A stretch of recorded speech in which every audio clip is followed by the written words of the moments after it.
नमस्कार मित्रांनो, स्वागत आहे तुमचे युवर ज्योतिष चॅनलमध्ये. मी पंडित रेखा गोसावी आपल्यासाठी अधिक मासाची कथा घेऊन आलेली आहे. आपल्या सनातन हिंदू धर्मामध्ये अधिक महिन्याला म्हणजेच पुरुषोत्तम महिन्याला अत्यंत अलौकिक, पवित्र आणि महत्त्वाचे स्थान आहे. दर 3 वर्षांनी जेव्हा हा महिना येतो, तेव्हा आपण सर्वजण पूजा आराधना करतो, दानधर्म करतो आणि घराघरामध्ये आनंदाचे वातावरण असते. पण मित्रांनो, तुम्ही कधी विचार केला आहे का की याच अधिक महिन्याला जुन्या काळात अत्यंत अपवित्र मानले जायचे. या महिन्याला समाज आणि निसर्गानेच इतके हिणवले की त्याचे नाव मलमास म्हणजेच घाणेरडा महिना असे पडले. या महिन्याला स्वतःचा कोणीही स्वामी नव्हता. त्याचे नाव घ्यायलाही लोक तयार नव्हते. मग असं काय घडलं की संपूर्ण विश्वातून बहिष्कृत झालेल्या या महिन्याला स्वतः भगवान विष्णूंनी आपले सर्वात प्रिय नाव म्हणजेच पुरुषोत्तम हे नाव दिले. आणि हा महिना सर्व 12 महिन्यांचा राजा कसा बनला, याच्या या विशेष आणि सविस्तर व्हिडिओमध्ये आज आपण बघणार आहोत याची कथा. आपण पद्मपुराणात दिलेली अधिक मासाची अत्यंत भावूक आणि रंजक दिव्य कथा अगदी लाईनशीर जाणून घेणार आहोत. ही कथा फक्त एक कहाणी नाही, तर भक्तांच्या रक्षणासाठी आणि अनाथ जीवाला आधार देण्यासाठी भगवंताने घेतलेल्या रूपाचे एक जिवंत प्रतीक आहे. ही कथा ऐकल्याने तुमच्या जीवनातही नैराश्य आलं असेल किंवा तुम्ही शून्यात गेलेले असाल, जिथून तुम्हाला पुन्हा सुरुवात करायची असेल, तर ही कथा ऐकल्याने तुम्हालाही तुमच्या जीवनामध्ये गेलेल्या गोष्टी प्राप्त होऊ शकतात. ज्या गोष्टी तुम्हाला पुन्हा सुरू करायची आहे, सुरुवात करायची आहे, उंच ठिकाणी जायचं आहे, त्यावेळेस ही कथा ऐकल्याने तुम्हाला त्याचे पवित्र आणि पुण्यकर्म मिळते आणि तुमच्या जीवनालाही दिव्य आणि नवी सुरुवात मिळते. तर चला आपण कथेची सुरुवात करूया. या दिव्य कथेची सुरुवात होते एका पवित्र क्षेत्रातून, ज्याचे नाव आहे नैमिषारण्य. हजारो वर्षापूर्वी नैमिषारण्यामध्ये शौनकादी ऋषी आणि हजारो मुनी एकत्र आले होते. तेथे ते मानवाच्या कल्याणासाठी यज्ञ करत होते. त्या प्रसंगी महान पौराणिक कथाकार सूत गोस्वामी तिथे उपस्थित होते. ऋषींनी सूत गोस्वामींना हात जोडून विचारले, हे परमसूतजी, कलियुगात मानव अत्यंत अल्पायुषी, चिंताग्रस्त आणि पापी होणार आहे. अशा मानवाला कोणत्या ठिकाणी आणि कुठल्याही कठीण परिस्थितीमध्ये किंवा कठीण तपश्चर्येशिवाय केवळ सोप्या भक्ती मार्गाने मोक्ष मिळवून देणारा कोणता मार्ग आहे? त्याला त्याच्या अडचणीतनं बाहेर येण्यासाठी असे कोणते व्रत करायला हवे? आणि अधिक महिन्याचे खरे रहस्य काय, जे ऐकल्याने माणसाचे कल्याण होईल? तेव्हा सूत गोस्वामींनी ऋषींना सांगितले, हे मुनिवर्य, तुम्ही अत्यंत सुंदर प्रश्न विचारला आहे. हाच प्रश्न एकदा देवऋषी नारद मुनींनी भगवान नारायणांना विचारला होता. आज मी तुम्हाला तोच पवित्र संवाद सांगतो, लक्ष देऊन ऐका. सूतजी म्हणाले, एकदा देवऋषी नारद तिन्ही लोकांचे भ्रमण करत असताना त्यांनी पाहिले, पृथ्वीवरील मानव खूप दुःखी आहेत. लोकांमध्ये मत्सर, लोभ, क्रोध आणि पाप वाढले आहे. प्रत्येक माणूस कोणत्या ना कोणत्या संकटाने वेढलेला आहे. मानवाने ही दुरावस्था म्हणजेच स्वतःच केलेली होती. पण मानवाची ही दुरावस्था पाहून नारद मुनींचे हृदय द्रवले. ते लगेच मानवाच्या मुक्तीचा उपाय शोधण्यासाठी हिमालयातील बद्रिका आश्रमात गेले. तिथे भगवान नारायण म्हणजे विष्णू भगवंत तपश्चर्या करत बसले होते. नारदांनी भगवंताच्या चरणांना स्पर्श केला आणि विचारले, हे प्रभू, पृथ्वीवरील मानवाला संसार सागरातून मुक्त करण्याचा आणि त्याच्या सर्व पापांचा नाश करण्याचा सर्वात सोपा मार्ग कोणता आहे? तेव्हा भगवान नारायणांनी हसून सांगितले, हे नारदा, मानवाच्या सर्व दुःखाचे निवारण करण्यासाठी आणि त्याला मोक्ष देण्यासाठी पुरुषोत्तम मास हे सर्वोत्तम साधन आहे. या महिन्याला पुरुषोत्तम मास अधिक मास म्हणतात. या महिन्यात केलेली छोटीशी भक्तीही माणसाला सरळ वैकुंठाचा रस्ता दाखवते. नारद मुनींना मोठे आश्चर्य वाटले. त्यांनी विचारलं, हे प्रभू, या पुरुषोत्तम मासाची उत्पत्ती कशी झाली आणि त्याला हे दिव्य नाव कसे प्राप्त झाले? कृपया मला याची कथा सविस्तर सांगा. ज्या महिन्याला तुमचे पवित्र आणि प्रिय नाव आहे, त्या मासाबद्दल, त्या महिन्याबद्दल मला कृपया सविस्तर माहिती सांगा. तेव्हा भगवान नारायणांनी मूळ कथा सांगायला सुरुवात केली. भगवान नारायण म्हणाले, हे नारदा, खूप काळापूर्वी जेव्हा ब्रह्मांडात कालगणनेची निर्मिती झाली तेव्हा कालपुरुषाने आणि ब्रह्मदेवांनी संपूर्ण वर्षाची विभागणी 12 महिन्यांमध्ये केली. हे 12 महिने म्हणजे चैत्र, वैशाख, ज्येष्ठ, आषाढ, श्रावण, भाद्रपद, आश्विन, कार्तिक, मार्गशीर्ष, पौष, माघ आणि फाल्गुन.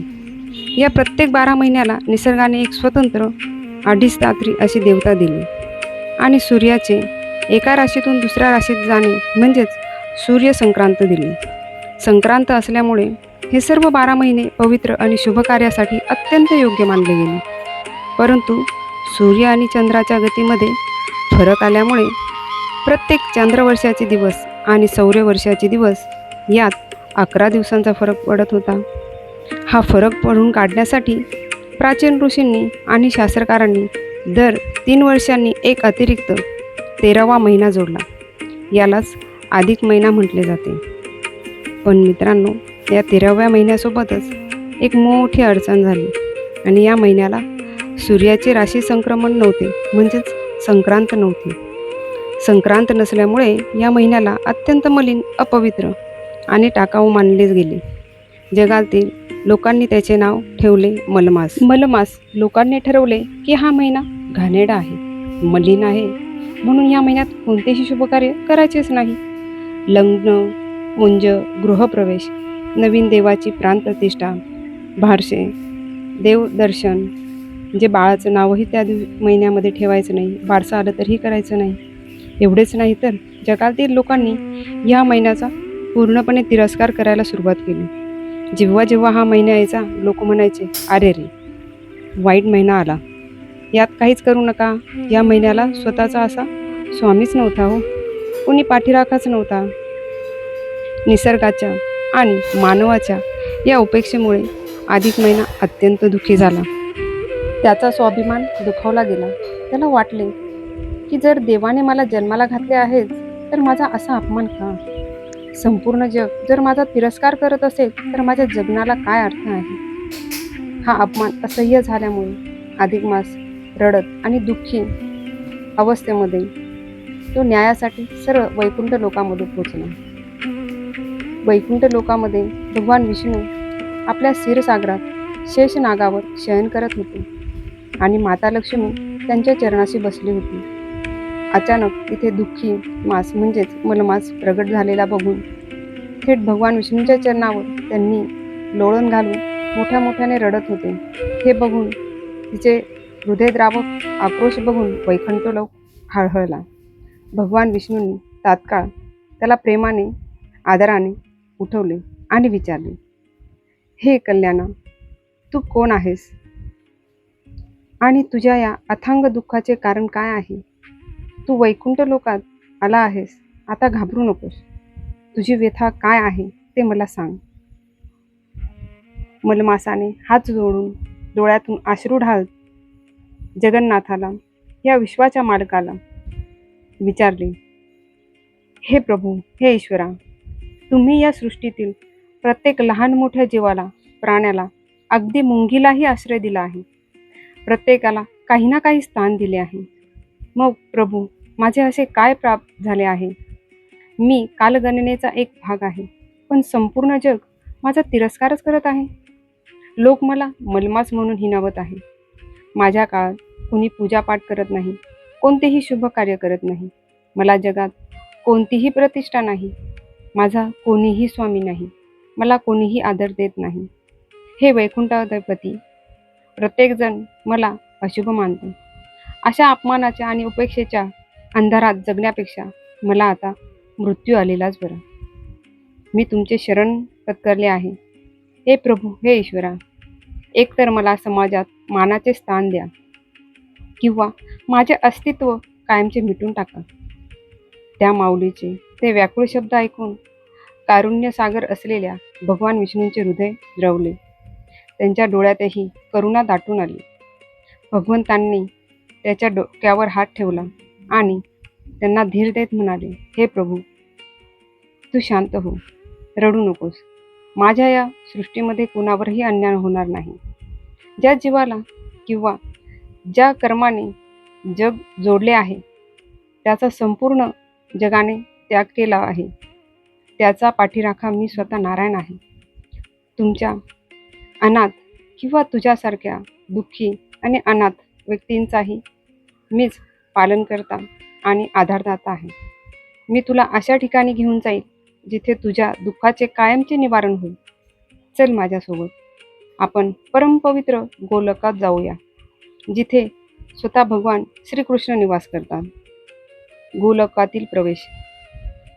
भगवान विष्णू अत्यंत दुःखी म्हणजेच अधिक मासाला सोबत घेऊन थेट दिव्य लोकात म्हणजेच गोलोक, जिथे भगवान विष्णूंचे श्रीकृष्ण हे सर्वोच्च धाम आहे, तिथे भगवान श्रीकृष्ण आणि राधाराणी गोपींसोबत बसले होते.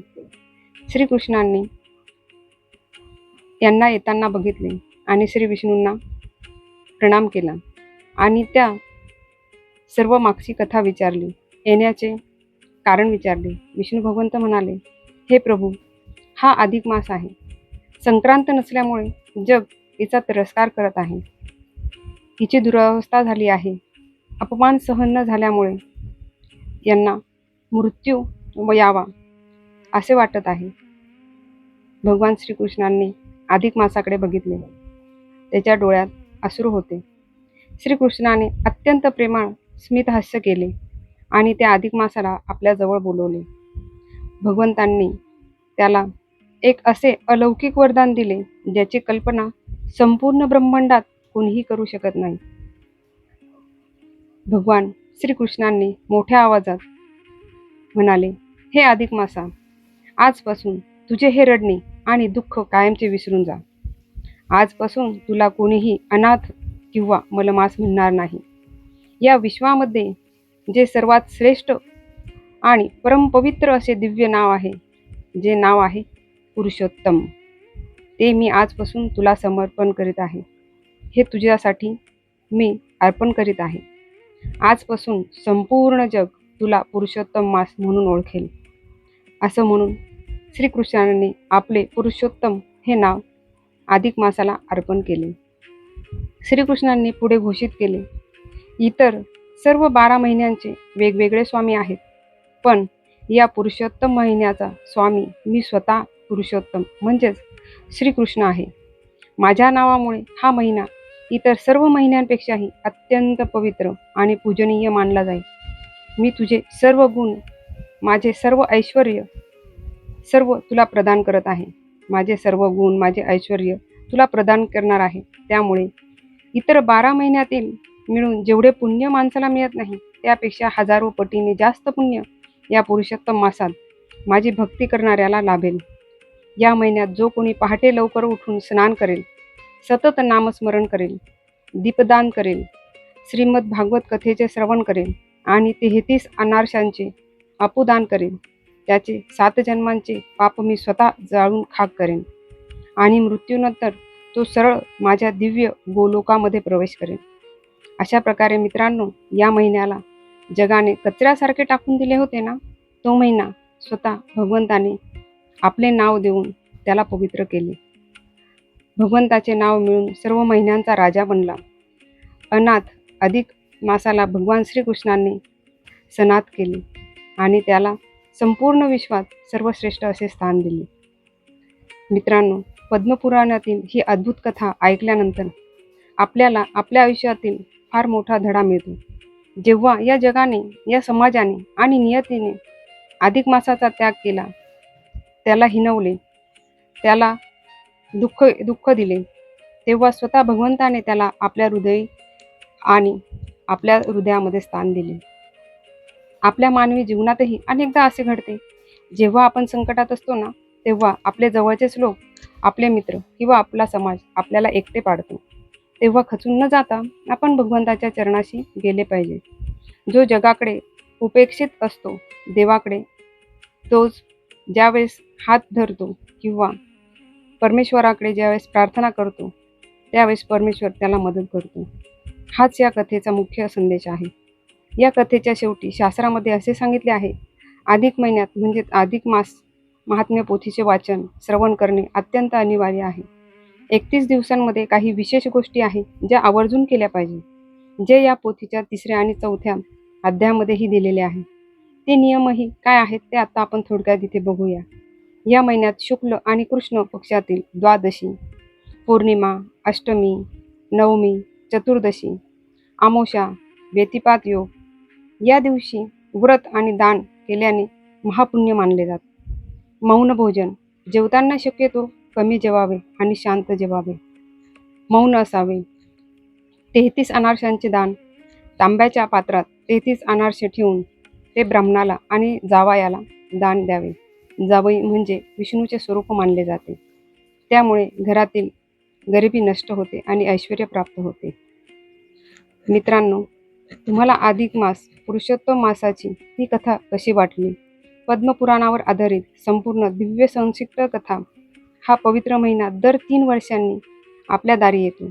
जेव्हा जेव्हा अधिक महिना येईल तेव्हा तुमच्या घरामध्ये ही कथा मोठ्या आवाजामध्ये तुम्ही नक्की ऐका. स्वतः ऐका आणि इतरांनाही ऐकवा. संपूर्ण कुटुंबाला भगवान पुरुषोत्तम म्हणजे श्रीकृष्णांचा आशीर्वाद लाभेल आणि घरातील नकारात्मक ऊर्जा नष्ट होईल. मला पूर्ण खात्री आहे आजची ही सविस्तर कथा आणि माहिती तुमच्या मनाला नक्कीच भावली असेल. ही माहिती आणि ही कथा इतर लोकांपर्यंत, तुमच्या मित्रपरिवारापर्यंत पोचवावी. हा व्हिडिओ जास्तीत जास्त शेअर करायला अजिबात विसरू नका. श्रीकृष्ण नक्कीच तुम्हाला आशीर्वाद देतील. ज्यावेळेस आपण इतरांना मदत करतो त्यावेळेस परमेश्वर तुमची मदत नक्कीच करतो. तुम्हाला ही कथा कशी वाटली मला नक्कीच खाली कमेंट करून नक्की सांगा. व्हिडिओ आवडला असेल तर मनापासून एक लाईक करा आणि अशाच शास्त्रोक्त सखोल धार्मिक माहितीसाठी आपल्या चॅनलला नक्की सबस्क्राईब करा. तर चला मग भेटूया पुढच्या नवीन आणि पवित्र माहितीसह. तोपर्यंत भगवान पुरुषोत्तम मासाचे नामस्मरण करत राहा आणि कमेंटमध्ये लिहायला विसरू नका. जय श्री कृष्ण. हरी बोल. धन्यवाद.